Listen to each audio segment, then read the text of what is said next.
Assalamualaikum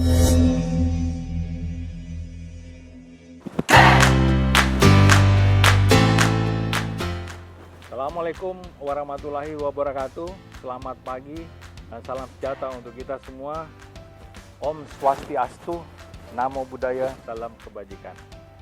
Halo Sobat Rangkong, saya Thomas Nivin Luri, Kepala Balai Besar Konservasi Sumber Daya Alam Sulawesi Selatan, dan jajaran mengucapkan selamat Hari Lingkungan Hidup tanggal 5 Juni 2021 kepada kita semua.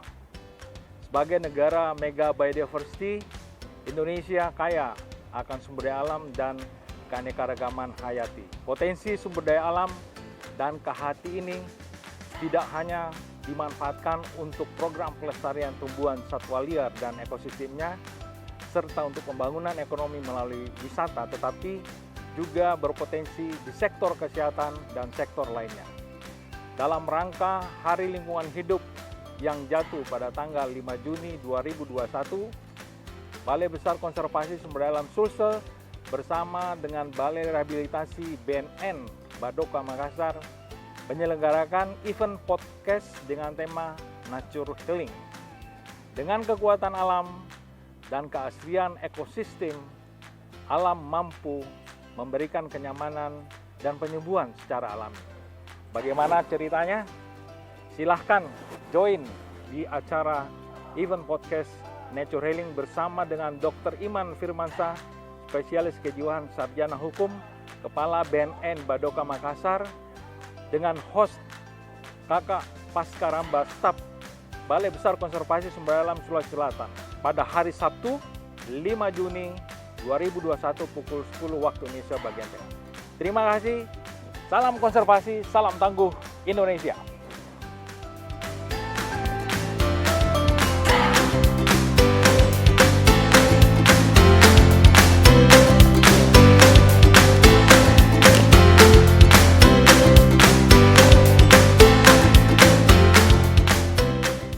Konservasi Indonesia, khususnya sobat konservasi yang ada di Sulawesi Selatan. Aga Kareba. Salam konservasi. Hurra, hurra, hurra. Wow, semangat ya sobat-sobat konservasi. Hari ini kita bertemu dalam podcast Ngoceh Seksi Balai Besar KSDA Sulawesi Selatan. Sobat-sobat konservasi, pikirannya tetap fokus ya. Jangan tergoda dengan kata ngoceh seksi, karena seksi kita hari ini bukan seksi sembarang seksi. Ngoceh seksi ini bukan yang lain-lain, tetapi ngobrol cerdas seputar konservasi. Perkenalkan, saya Pasca yang akan menjadi host ngoceh seksi ini, dan kita akan membahas sesuatu yang seksi-seksi dengan narasumber yang juga seksi-seksi atau seputar konservasi. Nah, tema kita hari ini adalah Nature Healing, bersinergi membangun karakter konservasi. Kami sampaikan bahwa dalam pengambilan gambar ini sudah menerapkan protokol kesehatan, host, narasumber, serta kru telah melakukan tes antigen dengan hasil negatif. Jadi pada saat ngomong mungkin nanti host dan narasumber bisa membuka maskernya. Jadi saya mendahului ya narasumber dengan membuka masker saya. Nah, sobat konservasi pasti sudah pernah mendengar tentang nature healing. Nah, dalam kesempatan ini kita akan membahas tentang nature healing untuk rehabilitasi sobat-sobat kita yang memiliki hubungan dalam tanda kutip dengan narkotika. Untuk itu, hadir bersama saya seorang narasumber yang ahli dalam bidang kejiwaan dan narkotika. Saya perkenalkan narasumber ngoceh seksi Balai Besar KSDA Sulsel hari ini, Dr. Iman Firmansyah, SPKJ SH. Tepuk tangan yang meriah untuk narasumber kita. Selamat siang, Dok. Siang. Gimana kabarnya, Dok? Alhamdulillah, baik, sehat. Maskernya boleh dibuka kok, Dok? Ya. Oke, terima kasih. Beliau adalah seorang dokter ahli kejiwaan yang saat ini juga menduduki jabatan sebagai Kepala Balai Rehabilitasi BNN Badoka Makassar. Jadi tentunya pas banget ya dengan tema podcast kita, podcast ngoceh seksi hari ini, Dok. Nah, Dok, sebenarnya nature healing itu sama nggak dok dengan back to nature? Karena sebelum nature healing ini booming, dulu itu pernah ada istilah atau slogan-slogan back to nature. Nah itu sama nggak dok? Iya, kita sama di nature-nya. Nature-nya itu di alamnya. Ya. Jadi kalau back to nature adalah kembali ke alam. Jadi maksudnya itu adalah memanfaatkan lingkungan alam untuk supaya kehidupan, menjalankan kehidupan sehari-hari. Misalnya contohnya biasanya kita naik kendaraan bermotor, ya sekarang naik sepeda, Oh, itu iya, kan iya. kita kembali ke alam. Atau naik kuda gitu kan. Kalau ada kudanya dok ya? Iya, kalau ada kudanya. Atau biasanya kita menggunakan bahan bakar dari fosil kan, dari bensin. Kita sekarang menggunakan biofuel dan lain-lain. Nah, jadi kita kembali ke alam seperti itu. Tapi kalau yang nature healing, ada kata healing di situ. Ya. Nah, healing itu adalah salah satu penata laksana atau salah satu terapi apakah yang digunakan menggunakan kekuatan alam atau kekayaan alam. Tapi intinya sama-sama di alam itu dok ya? Intinya sama-sama alam. Baik. Nah, ini kan temanya terkait dengan sobat-sobat kita yang ada di BNN ini dok, di Balai Rehabilitasi. Terus gimana memanfaatkan nature healing ini untuk sobat-sobat kita yang ada di BNN? Ya, terima kasih. Jadi memang saya mau gambarkan. Jadi orang yang terkena dengan narkoba, kecanduan narkoba, itu umumnya didasari dengan keadaan yang mental yang tidak bagus, atau kita istilah ada stres. Jadi stres inilah yang akan menjadi masalah. Jadi stres itu akan ditimbulkan berasal dari masalah. Masalah itu adalah sesuatu harapan yang tidak sesuai dengan kenyataan, dan itu banyak terjadi di masyarakat. Misalnya pekerjaan yang tidak sesuai atau kehilangan pekerjaan, keluarga yang tidak sesuai diharapkan, pendidikan dan lain-lain. Jadi itulah yang akan menimbulkan tingkat stres. Nah, sebenarnya tiap manusia itu stres, namun banyak orang yang bisa menanggulangi stres itu, gitu. Nah, pada saat orang bisa beradaptasi menanggulangi stres itu menjadi eustress. Nah, eustress itu adalah stres yang normal. Karena orang akan berprestasi kalau ada stres. Jadi stres itu perlu dok ya? Stres itu perlu. Ini saya Ya, gambaran dulu ya. Stres itu nggak harus negatif dok ya? Tidak Perlu. negatif. Baik, ya. Orang akan berprestasi kalau stres. Misalnya, lihat, teman saya kok nilainya bagus-bagus sekali. Wah, saya stres. Saya harus bisa nilainya Itu seperti stres itu. atau iri dok? Itu tapi kan kalau iri itu kan kalau membuat negatif. Iya, Tapi kalau iya, dia dok. memacu diri Benar. sendiri, dia akan menjadi suatu yang positif. Nah, iya. Semua yang akan awalnya adalah dari stres yang positif, eustress. Nah, yang jadi masalah kalau stresnya negatif, distress. Banyak orang di stres itu larinya ke marah-marah, emosi. Ujungnya juga ada yang pakai narkoba, bahkan ada yang bunuh diri karena stres. Nah, itulah bahaya stres. Sekarang apa hubungannya dengan alam? Ya. Alam, kita akan mengambil contoh lah semua orang yang bisa berkegiatan di alam. Pasti orang datang ke alam tuh ingin merilis stres, merilis emosi. Pada saat kita melihat air mengalir, burung-burung berbunyi, lihat pohon-pohon hijau, angin, udara bagus segala macam, itu emosi akan terkendali, akan membuat kita nyaman. Nah, itu yang kita harapkan, kita hubungkan dengan masalah stres pada pecandu yang direhabilitasi. Pengelolaan stres atau anger management, manajemen marahnya dan lain-lain. Nah, itu yang kita coba, dan itulah yang kita inginkan kerjasama dengan Balai Konservasi Sumber Daya Alam ini. Oke dok, jadi sobat konservasi, kalau yang stres aja bisa tidak stres kalau ke alam, apalagi kita yang tadi istilahnya apa dok? Eustress. Ya, yang eustress, yang stres itu kita manfaatkan untuk kemajuan kita. Jadi ternyata alam itu memberikan, bisa menjadi tempat apa ya? Kalau tadi penjelasan dok, bisa menjadi tempat curhat deh gitu. Karena bisa melepaskan, kita bisa merilis stres kita di alam. Jadi dia bisa menjadi tempat curhat atau tempat merilis stres yang tidak akan bocor ke tempat lain. Gitu dok ya? Iya, dia Manfaatkan alam itu. kita bisa membuat kita hubungan antar manusia kita akan jadi bagus karena kita menghargai alam. Betul. Bahkan ini juga akan mengarah juga hubungan kita ke Tuhan. Karena pada iya. saat kita berada di alam, kita akan melihat, wah betapa besar ciptaan Tuhan itu seperti apa, betapa bagusnya, betapa indahnya. Nah, saat itulah kita akan memahami bahwa diri kita itu kecil. Nah, pada saat diri kita kecil, hilang kesombongan, nah itulah akan membuat kita akan baik dan kita akan menerima apa adanya, kita akan ikhlas. insya Allah setelah kita ada perasaan ikhlas, stres itu hilang. Amin dok. Kita tepuk tangan dong untuk dokter kita, narasumber kita. Saya punya video menarik dok tentang apa yang dokter jelaskan tadi. Yaudah kita saksikan bersama video ini dok. Dengan adanya rusa di sini, kegiatan yang ada di Balai Rehabilitasi BNN Baduka ini lebih bervariasi ya, tidak hanya di dalam ada rumah program. Kita juga berkegiatan di outdoor seperti kita memberi makan rusa ya setiap pagi dan sore. Lebih senang lah karena kegiatan ini kita tidak dapatkan di luar. Mungkin kita hanya bisa dapatkan di sini mungkin ya. Entah kalau keluar nanti kita bisa terapkan seperti ini di luar atau tidak ya, nanti dilihat di luar. Di sini kita ada jadwal, ada schedule. Ini hari saya ya, besoknya mungkin presiden yang lain ya. Yang besar itu yang ada tanduknya itu namanya ini yang kecil ini namanya anti, yang besar di sana namanya narko.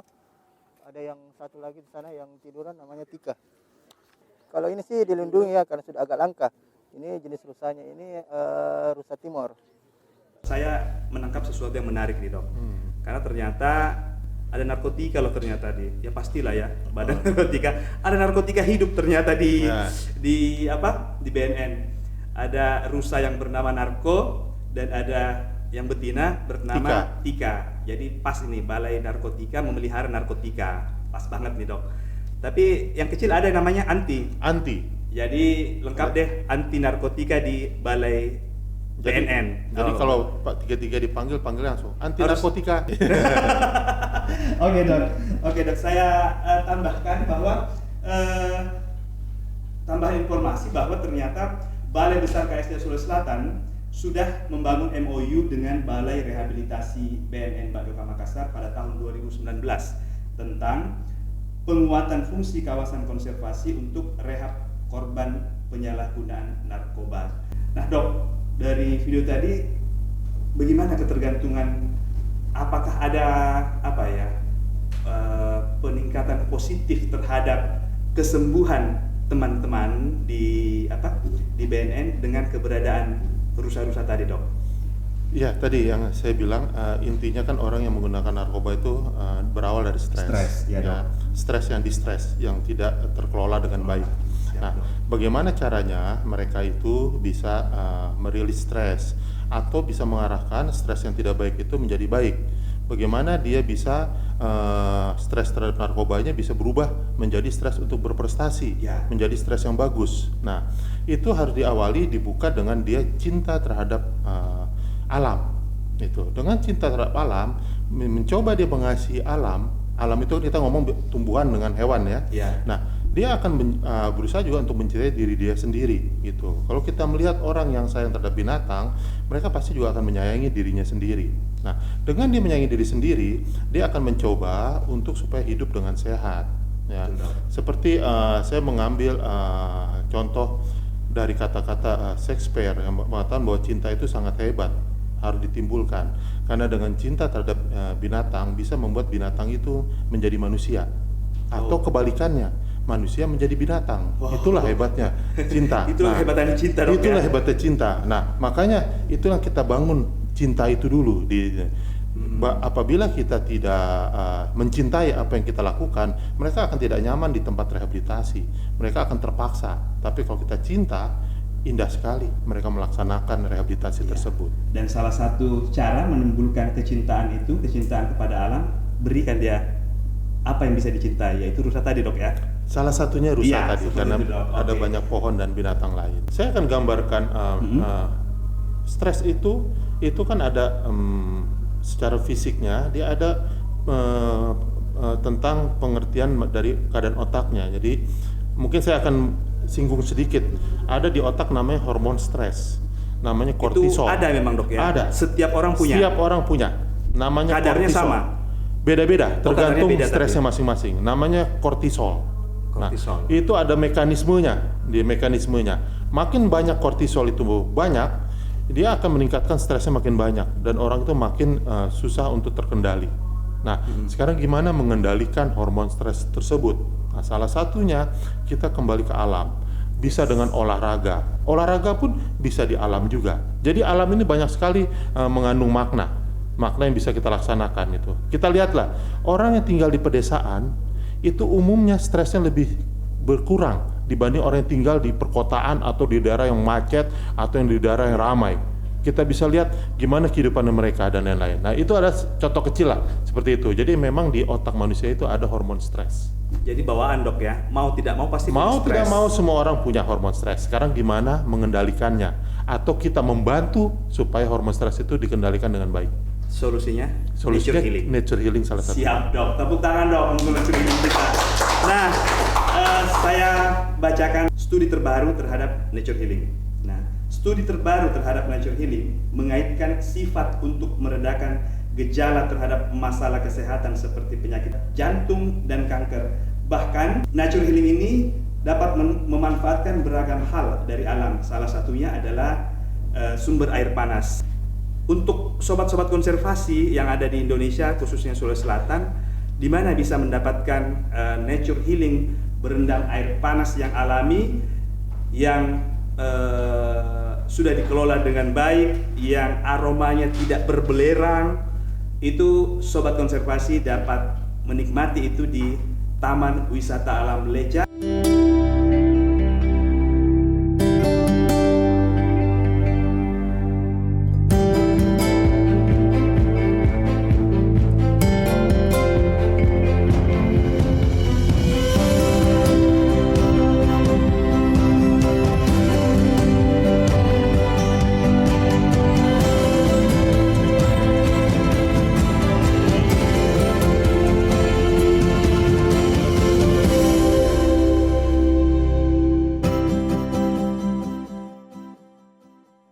Jadi gimana nih dok cara melakukan nature healing yang benar di alam? Bagaimana cara melakukan nature healing?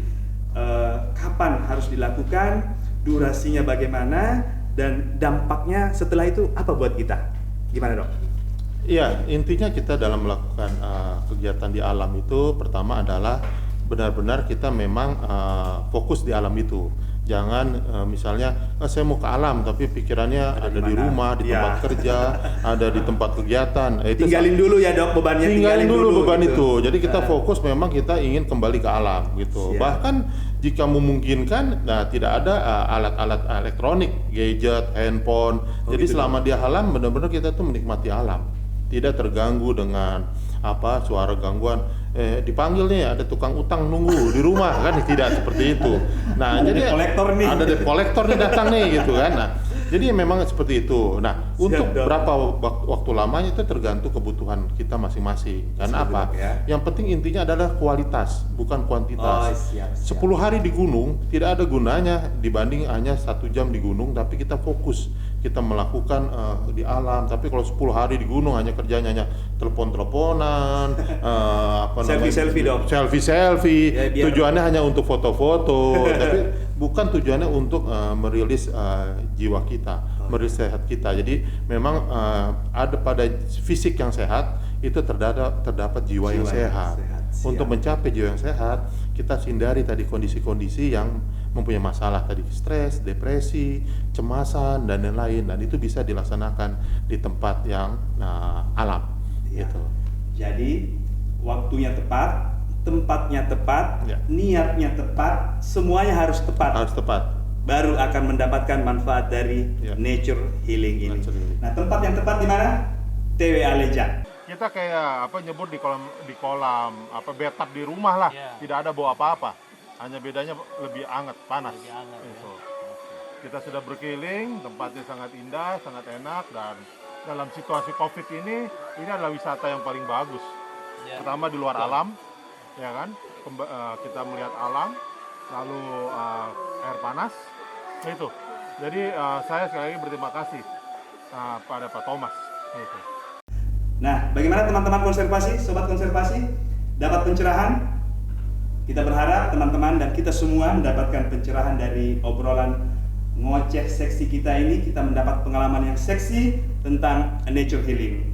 Dan ini saya bacakan bahwa nature healing dan pemanfaatan keanekaragaman hayati dalam pemulihan mental klien merupakan salah satu bentuk peran KLHK atau Kementerian Lingkungan Hidup dan Kehutanan dalam menyelamatkan generasi bangsa dari penyalahgunaan obat-obatan terlarang. Untuk itu quotes kita hari ini pada episode ngoceh seksi hari ini kita ucapkan dok sama-sama dok. Ini dok. Quote kita yang Pak. Ya, Mental sehat, mental sehat, alam lestari, jiwa tenang, bangsa kuat. Sampai jumpa di podcast kita yang selanjutnya. Terima kasih Pak Dr. Iman sudah menjadi narasumber yang baik hari ini.